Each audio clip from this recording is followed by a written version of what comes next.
দিয়েছি।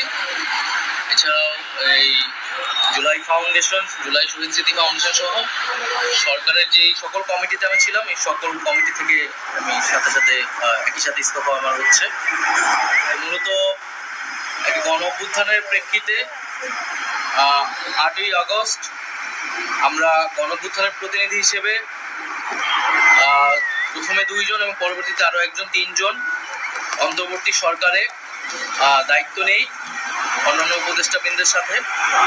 তখন দেশের জাতীয় নিরাপত্তা এবং গণ অভ্যুত্থানের আকাঙ্ক্ষা বাস্তবায়নের লক্ষ্যে আমাদের সেই সময় দায়িত্ব গ্রহণ করাটা আমাদের কাছে মনে হয়েছিল যৌক্তিক।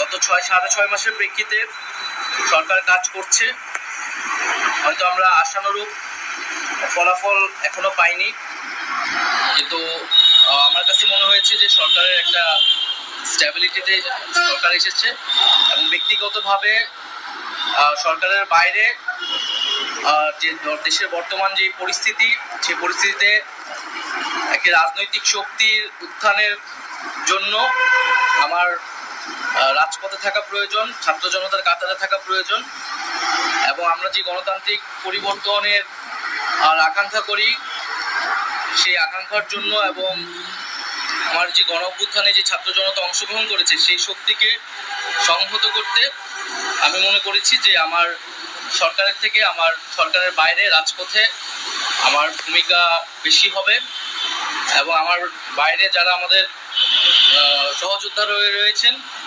তারাও এটি চান এবং সেই প্রেক্ষিতে আমি মূলত আজকে পদত্যাগপত্র জমা দিয়েছি। গত 6 মাসে আমি আমার জায়গা থেকে চেষ্টা করেছি কাজ করে যাওয়ার। 2টি মন্ত্রণালয়ের বাইরেও অনেক অতিরিক্ত দায়িত্ব আমাদের পালন করতে হয়েছে।